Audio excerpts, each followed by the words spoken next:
সুপ্রিয় দর্শক, শুভেচ্ছা নেবেন। চ্যানেল জেড এর পক্ষ থেকে আপনাদের আমন্ত্রণ জানাচ্ছি আজকেও একটি আলোচনায়। ওয়াশিংটন ভিত্তিক দ্য ডিপ্লোম্যাট পত্রিকায় একটি নিবন্ধ প্রকাশিত হয়েছে, যার শিরোনাম হচ্ছে বাংলাদেশে বিজেপির হিন্দুত্ববাদী রাজনীতির উত্থান ঘটছে।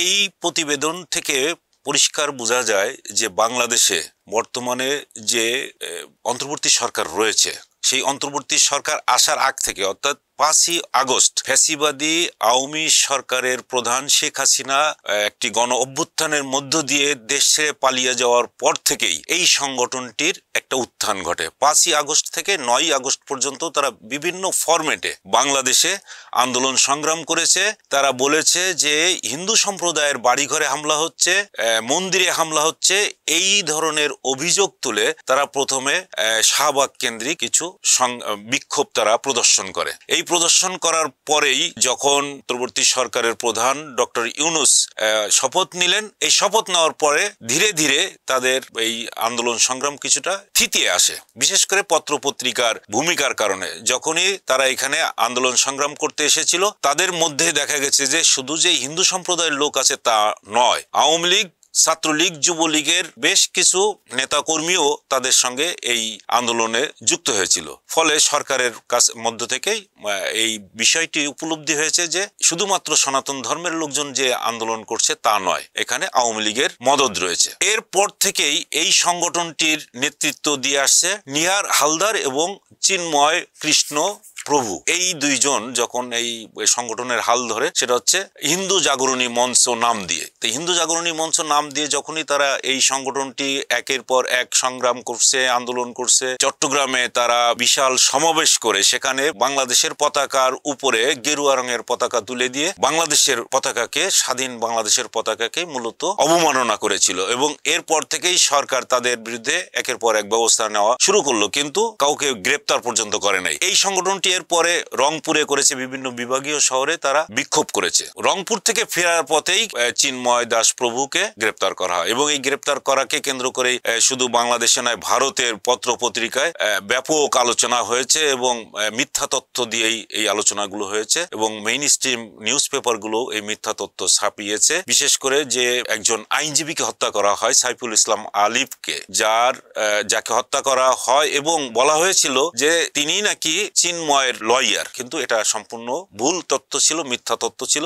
সাইফুল ইসলাম ছিলেন সরকারের একজন এপিপি। অতএব এই মিথ্যা তথ্য দিয়েও সেখানে বিভ্রান্তি ছড়ানো হয়েছে এবং বাংলাদেশ সরকারকে বিব্রতকর অবস্থায় ফেলানোর চেষ্টা চলেছে। শুধু এই একদিন নয়, এই গত 4 মাস ধরে বিভিন্ন সময়ে এই সংখ্যালঘুদের নাম করেই এখানে আন্দোলন সংগ্রাম করা হয়েছে এবং এই দুইজন নেতা শুধুমাত্র যে বাংলাদেশের হিন্দু সম্প্রদায়ের মধ্যে কাজ করেছেন তা নয়, এই নিহার হালদার এককভাবে বাংলাদেশ থেকে ভারতে যে পশ্চিমবঙ্গের বিজেপির নেতাদের সঙ্গে বৈঠক করেছে, ত্রিপুরা, মিজোরাম, এই সমস্ত জায়গায় গিয়ে তারা বিজেপির নেতাদের সঙ্গে বৈঠক করেছে এবং বিজেপির আদর্শ এখানে বাস্তবায়ন করার চেষ্টা চালিয়েছে। বিজেপির আধ্যাত্মিক যে সংগঠন আরএসএস, সেই আরএসএস এর নেতৃত্বে বিভিন্ন সময় দেখা গেছে এই বিশ্ব হিন্দু পরিষদ, বিশ্ব হিন্দু জাগরণী মঞ্চ এবং বাংলাদেশে করা হয়েছে হিন্দু জাগরণী মঞ্চ, একইভাবে একই আদলে তারা এই সংগঠনগুলো করেছে এবং এই সংগঠনের ব্যানারে কিন্তু বাংলাদেশের বিশেষ করে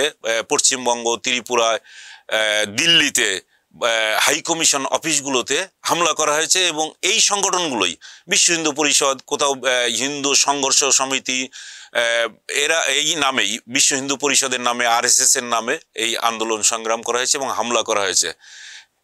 বাংলাদেশে এই সংগঠনের উত্থানকে আরো বিকশিত করার জন্য ভারতের যে বর্তমান বিজেপি সরকার আছে, সেই সরকার একেবারে তাত্ত্বিকভাবে তারা বাংলাদেশে হিন্দু সম্প্রদায়কে বিজেপির আদলে আরো গড়ে তুলতে চায় এবং তারা একটা স্লোগানও দিয়ে রাখছে যে জয় শ্রীরাম, এই স্লোগানটাই দিতে হবে।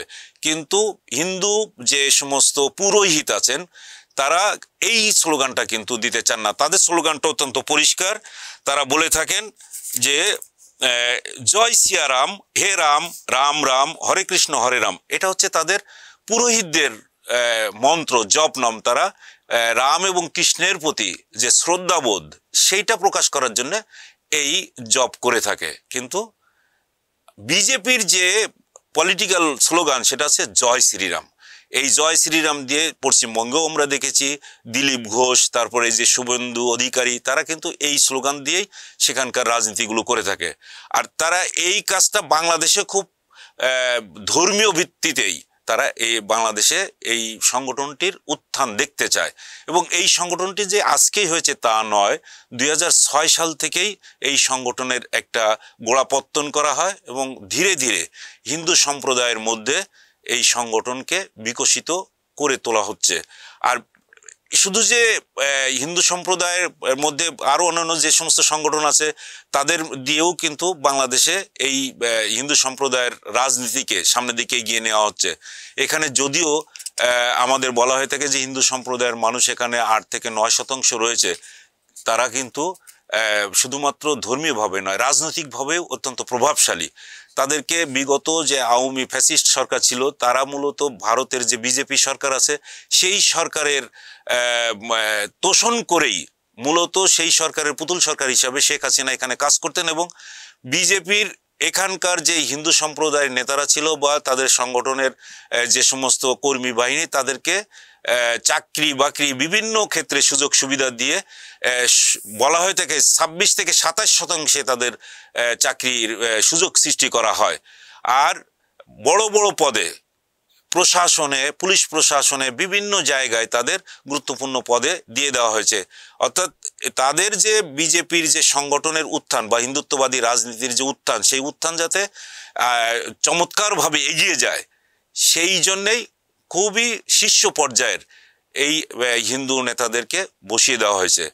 আর এখন যে কাজটি করা হয়েছে যে চিন্ময় প্রভুকে গ্রেপ্তার করার পরে ভারত কিন্তু আর বসে থাকতে পারছে না, যে কারণে তাদের পররাষ্ট্র সচিবকে বাংলাদেশে পাঠানো হয়েছে।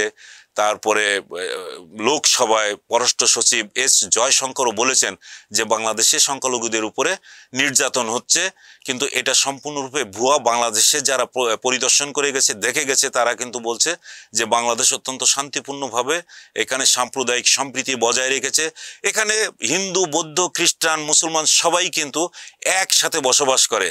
একই উঠানে একদিকে মসজিদ রয়েছে, আরেকদিকে কিন্তু মন্দির রয়েছে। তারা মিলেমিশেই দীর্ঘদিন ধরে একত্রে বসবাস করে আসছে। এটা হচ্ছে সাম্প্রদায়িক সম্প্রীতির সবচেয়ে বড় উদাহরণ হচ্ছে বাংলাদেশ। আর সেই বাংলাদেশেই হিন্দু, বিশেষ করে বিজেপির রাজনৈতিক হিন্দুত্ববাদী রাজনৈতিক আদর্শকে সামনে তুলে দেওয়ার জন্যই বিজেপি যে কাজটি করছে শুধু বাংলাদেশে না, নেপালে, শ্রীলঙ্কায়, তারপরে মিয়ানমারে, টোটাল এই অঞ্চলকে তারা এক ভারত হিসাবে দেখতে চায়, এক হিন্দুত্ববাদী রাষ্ট্র হিসাবে দেখতে চায় এবং তাদের এই উত্থানটাই মূলত দেখতে চায়।